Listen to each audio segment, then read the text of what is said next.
अगर 16-17 की तुलना में आप देखेंगे तो पिछले 7 वर्ष, लगभग 7 वर्ष के दौरान 3 वर्ष कोरोना जैसी वैश्विक महामारी का सामना करने के बावजूद हमारी सरकार उत्तर प्रदेश की जीएसडीपी को दोगुना करने में सफल रही है। ये हम सब जानते हैं कि 2017 तक, आजादी के बाद से लेकर के 2017 तक उत्तर प्रदेश की कुल जीडीपी 12 और 13 लाख करोड़ के बीच में थी।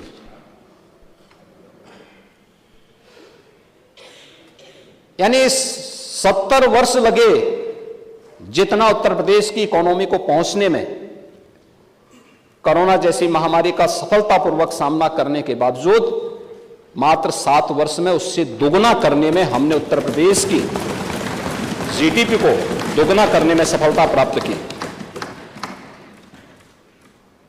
उत्तर प्रदेश की प्रति व्यक्ति आय को दोगुना करने में सफलता प्राप्त की। और यही नहीं, जब हम 2017 में थे, आबादी में उत्तर प्रदेश देश का नंबर 1 का राज्य था, लेकिन अर्थव्यवस्था में देश की 6ठी अर्थव्यवस्था के रूप में उत्तर प्रदेश गिना जाता था। और आज जब हम 2024 में आ रहे हैं, 2024-25 के बजट पे चर्चा कर रहे हैं, तब मैं कह सकता हूं कि उत्तर प्रदेश की अर्थव्यवस्था आज के दिन पर देश की नंबर 2 की अर्थव्यवस्था भी बन चुकी है। देश की जीडीपी में हमारा शेयर बढ़ा है। आबादी देश की 16% यूपी में रहती है, लेकिन देश के विकास में उत्तर प्रदेश बामुश्किल 8% भी योगदान नहीं कर पाता था। और आज मैं कह सकता हूं उत्तर प्रदेश 9% से 9.2% भारत की अर्थव्यवस्था में उत्तर प्रदेश योगदान कर रहा है। और हमारा प्रयास होना चाहिए कि हम इस वर्ष इसे बढ़ा के 10% तक पहुंचाएं और अगले 5 वर्ष में से अपनी आबादी के बराबर तो हम कम से कम भारत की अर्थव्यवस्था में योगदान दे सकें।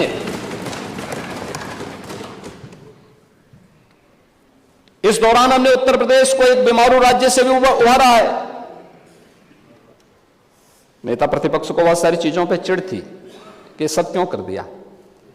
आज ये रेवेन्यू सरप्लस स्टेट है, बीमारू प्रदेश नहीं है। और यह पिछले 7 वर्ष में बिना कोई टैक्स लगाए हुए हुआ है। जनता जनार्दन पे कोई टैक्स नहीं लगा। मंडी शुल्क को आधा किया गया। प्रदेश में डीजल पेट्रोल की दर देश में सबसे कम उत्तर प्रदेश में है। और इसके पीछे राम राज्य की ही यही अवधारणा है जो प्रभु राम भरत जी से कहते हैं।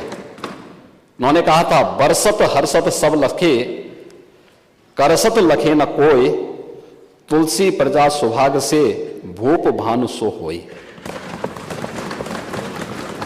इन पंक्तियों का अर्थ भी समझा देता हूं। समझा देता हूं। जैसे सूर्य, समुद्र, नदी, तालाब से पानी लेता है, लेकिन किसी को पता नहीं चलता, परंतु जब वह बादल के रूप में बरसात करता है तो सबको पता चलता है। और खासकर यानी सभी जगह समान रूप से बरसता है।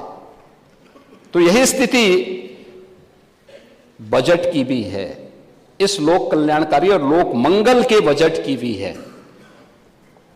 अतिरिक्त टैक्स 7 वर्ष में नहीं लगा, मंडी शुल्क कम किया गया, डीजल पेट्रोल के वैट के दाम को कम किए गए। लेकिन जब प्रदेश के कल्याण के लिए, प्रदेश के विकास के लिए जो बजट प्रस्तुत किया है, जब बजट आ रहा है तो पूरे प्रदेश के अंदर बिना भेदभाव के सभी 75 के 75 जनपदों को ध्यान में रख करके यह सब किया गया है।